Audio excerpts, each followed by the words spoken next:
السلام علیکم ورحمۃ اللہ وبرکاتہ۔ اعوذ باللہ من الشیطان الرجیم، بسم اللہ الرحمن الرحیم۔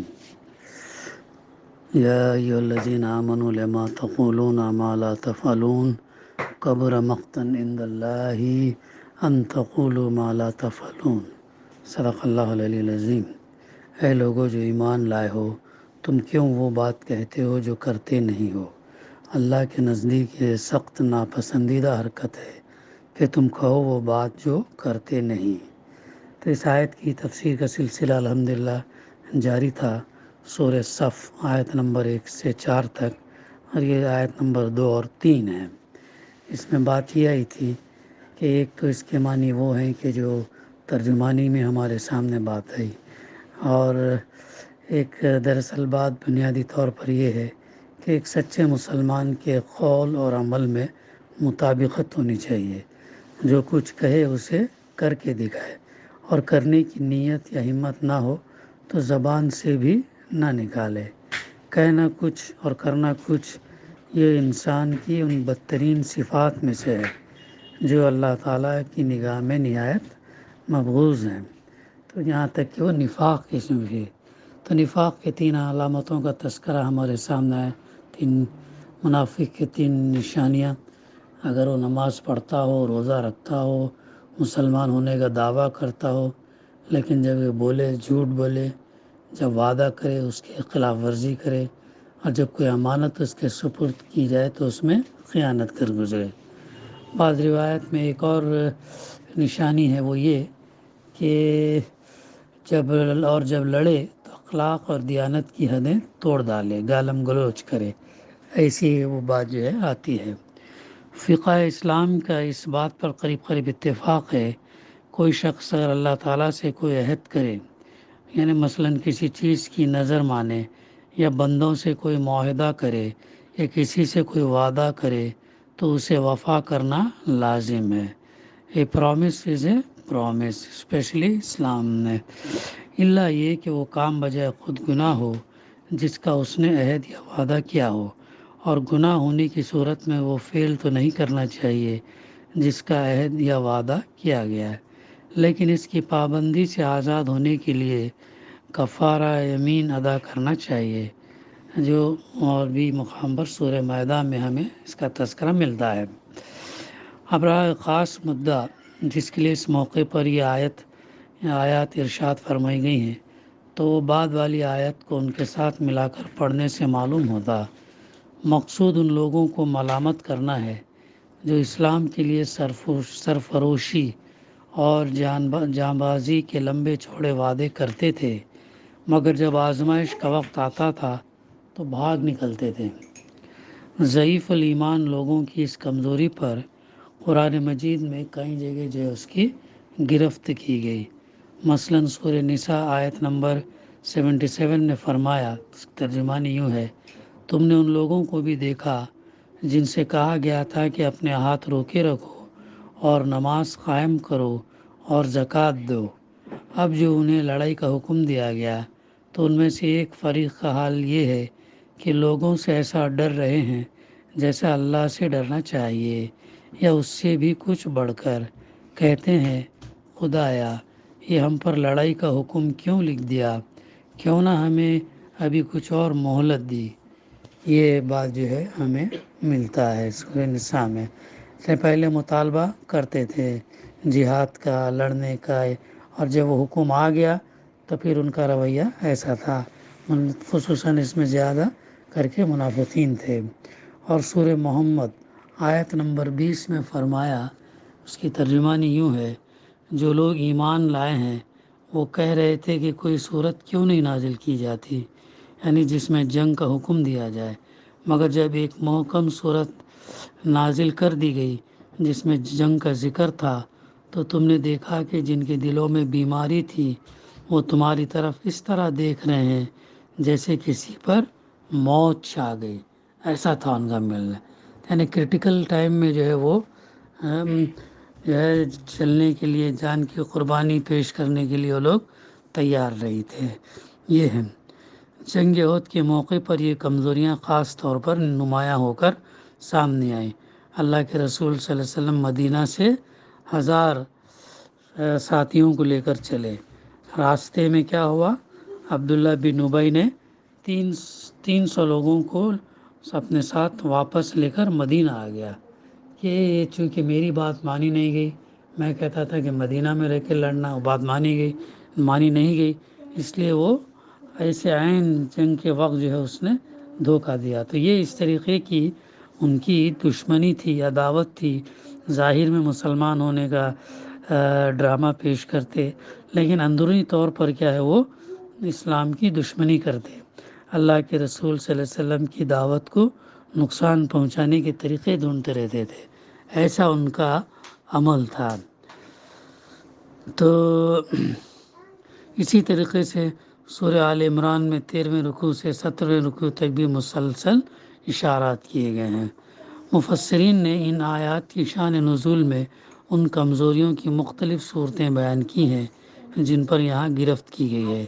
ابن عباس رضی اللہ فرماتے ہیں کہ جہاد فرض ہونے سے پہلے مسلمانوں میں کچھ لوگ تھے جو کہتے تھے کہ کاش ہمیں وہ عمل معلوم ہو جائے جو اللہ کو سب سے زیادہ محبوب ہے تو ہم وہی کریں گے، مگر جب بتایا گیا کہ وہ عمل ہے جہاد تو ان پر اپنی اس بات کو پورا کرنا بہت شاق ہو گیا۔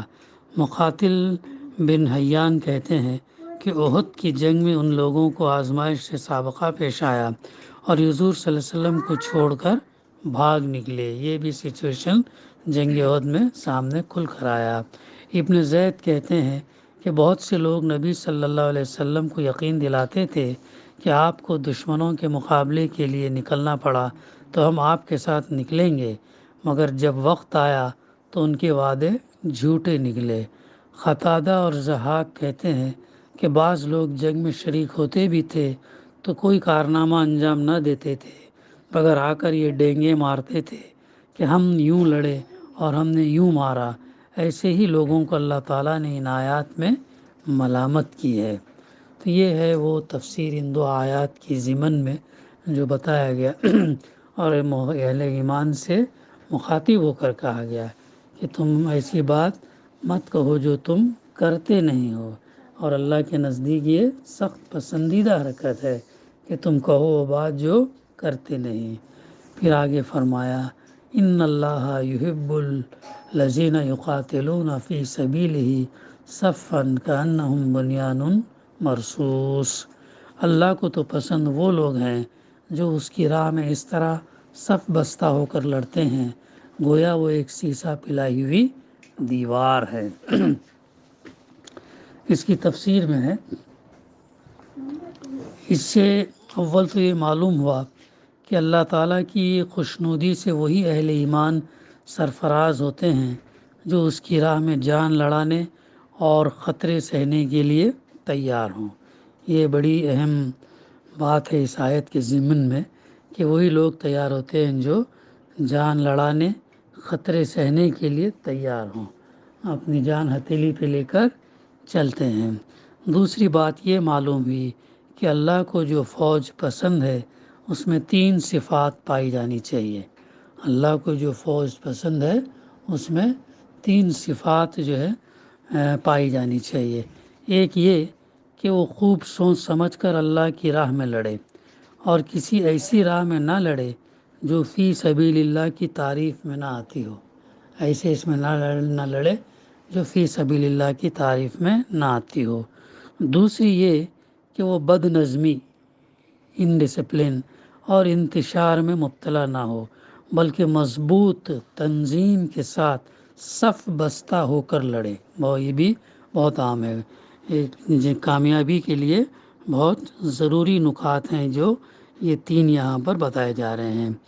تیسری یہ کہ دشمنوں کے مقابلے میں اس کی کیفیت سیسا پلائی ہوئی دیوار، سیسا پلائی ہوئی دیوار۔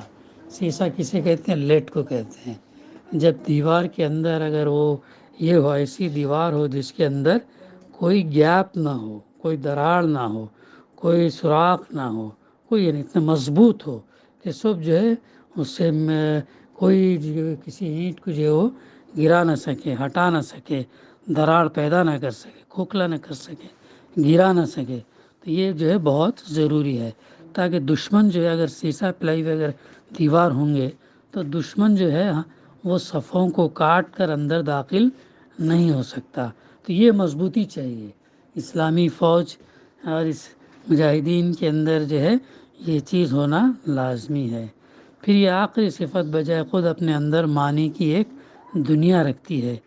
کوئی فوج اس وقت تک میدان جنگ میں سیسا پلائی ہوئی دیوار کی مانند کھڑی نہیں ہو سکتی جب تک اس میں حسب ذیل چند صفات پیدا نہ ہو جائیں. جیسے پہلا یہ کہ عقیدے اور مقصد میں کامل اتفاق ہو. عقیدہ کیا ہے؟ توحید، رسالت، آخرت. مقصد کیا ہے؟ اقامت دین، جیسا کہ تو دین کو قائم کرنا، مشن نصب العین اس میں اتفاق ہو جو اس کے سپاہیوں اور افسروں کو آپس میں پوری طرح متحد کر دے، یعنی کامن گول ہونا چاہیے. اگر ہر ایک کا اگر مقصد الگ ہے، عقیدہ الگ ہے، تو پھر وہ جو ہے وہ فورس، وہ قوت، وہ طاقت پیدا نہیں ہوتی. تو کامن گول ہو اور مضبوط عقیدہ ہو، اللہ پر بھروسہ، اللہ پر توکل ہو. دوسرا، ایک دوسرے کے خلوص پر اعتماد، ایک دوسرے کے خلوص، سنسیرٹی پر اعتماد، جو کبھی اس کے بغیر پیدا نہیں ہو سکتا کہ سب فی الواقع اپنے مقصد میں مخلص اور ناپاک اغراض سے پاک ہوں. ورنہ جنگ جیسی سخت آزمائش کسی کا کھوٹ چھپا نہیں رہنے دیتی، اور اعتماد ختم ہو جائے تو فوج کے افراد ایک دوسرے پر بھروسہ کرنے کے بجائے الٹا ایک دوسرے پر شک کرنے لگتے ہیں. ایسا ہوتا ہے. تیسرا نقطہ، اخلاق کا ایک بلند معیار جس سے اگر فوج کے افسر اور سپاہی نیچے گر جائیں تو ان کے دلوں میں نہ ایک دوسرے کی محبت پیدا ہو سکتی ہے، نہ عزت، اور نہ وہ آپس میں متصادم ہونے سے بچ سکتے ہیں. چوتھا، اپنے مقصد کا ایسا عشق اور اسے حاصل کرنے کا ایسا پختہ عزم جو پوری فوج میں سرفروشی اور جان بازی کا ناقابل تسخیر جذبہ پیدا کر دے، اور وہ میدان جنگ میں واقعی سیسا پلائی ہوئی دیوار کی طرح ڈٹ جائے. تاریخ کا اگر ہم مطالعہ کریں تو جو بھی فتوحات وغیرہ ہوئی ہیں تو ان فتوحات کے اندر یہ کوالٹیز بہت بڑا رول ادا کیے ہیں. بلکہ یہی کوالٹیز کے بنیاد پر اسلامی فوجوں نے جو ہے تاریخ رقم کی، کامیابی حاصل کی، اور جو ہے فتنوں کو اور دشمنان اسلام کو جو ہے زیر کیا ہے. یہی تھی وہ بنیادیں جن پر اللہ کے رسول صلی اللہ علیہ وسلم کی قیادت میں ایک ایسی زبردست عسکری تنظیم اٹھی جس سے ٹکرا کر بڑی بڑی قوتیں جو ہے پاش پاش ہو گئیں، اور صدیوں تک دنیا کی کوئی طاقت اس کے سامنے نہ ٹھہر سکی. تاریخ ہم جب پڑھیں گے تو اللہ کے رسول صلی اللہ علیہ وسلم کی یہ تعلیم اور تربیت اور یہ کوالٹیز جو آپ نے ان کے اندر ڈالے تھے وہ خلفائے راشدین کے دور میں بھی ہم دیکھتے ہیں. اس کے بعد تابعین، تابعین، اور اس کے بعد بھی بہت سارے مجاہدین کے ہم اندر جو ہے یہ صفات، یہ کوالٹیز دیکھتے ہیں جس کی وجہ سے جو ہے کامیابیاں ہوئی ہیں. جیسے صلاح الدین ایوبی، فاتح بیت المقدس، ان کی فوج، پھر بعد میں ان سے ذرا پہلے نور الدین زنگی، پھر بعد میں فاتح اندلس عبد الرحمن، طارق بن زیاد اور ایسے لوگ. پھر اس کے بعد ہم یہ دیکھتے ہیں کہ فاتح افریقہ یہ یوسف بن تاشقین، ایسے لوگ. پھر اس میں دیکھتے ہیں ارطغرل غازی، پھر بعد میں عثمانیہ خلافت. پھر سب سلسلے جو اگر ہم دیکھیں تو اس کے اندر جو ہے لیڈر کے ساتھ جو ٹیم، جو لوگ تھے وہ بالکل مضبوط تھے، سیسا پلائی ہوئی دیوار کے مانند. ان کا مقصد، ان کا خلوص اور لیڈر کے اوپر اپنی جان قربان کرنے کی صفت جو ہے یہ انہی آیات کے ذریعے سے، اللہ کے رسول صلی اللہ علیہ وسلم کی تعلیمات کے ذریعے سے سامنے آئے ہیں. تو یہ وہ آیت نمبر 1 سے 4 تک کی تفسیر جو ہے یہ ہے. دوبارہ اختتام ہونے سے پہلے اس کی ترجمانی ہم ایک دفعہ پڑھ لیں. اللہ سبحانہ تعالیٰ فرماتا ہے، اللہ کی تسبیح کی ہے اور اس چیز نے جو آسمانوں اور زمین میں ہے، اور وہ غالب اور حکیم ہے۔ اے لوگو جو ایمان لائے ہو، تم کیوں وہ بات کہتے ہو جو کرتے نہیں ہو؟ اللہ کے نزدیک یہ سخت ناپسندیدہ حرکت ہے کہ تم کہو وہ بات جو کرتے نہیں۔ اللہ کو تو پسند وہ لوگ ہیں جو اس کی راہ میں اس طرح سب وستہ ہو کر لڑتے ہیں گویا کہ وہ ایک سیسا پلائی ہوئی دیوار ہیں۔ دعا ہے کہ اللہ سبحانہ و تعالیٰ اسے کہنے سننے سے زیادہ ہمیں صحیح سمجھنے اور اس پر عمل کرنے کی توفیق عطا فرمائے۔ ربنا تقبل منا انک انت السمیع العلیم وتب علینا انک انت التواب الرحیم۔ صلی اللہ تعالیٰ علی خیر خلقہ وعلی آلہ وصحبہ اجمعین۔ الحمد للہ رب العالمین۔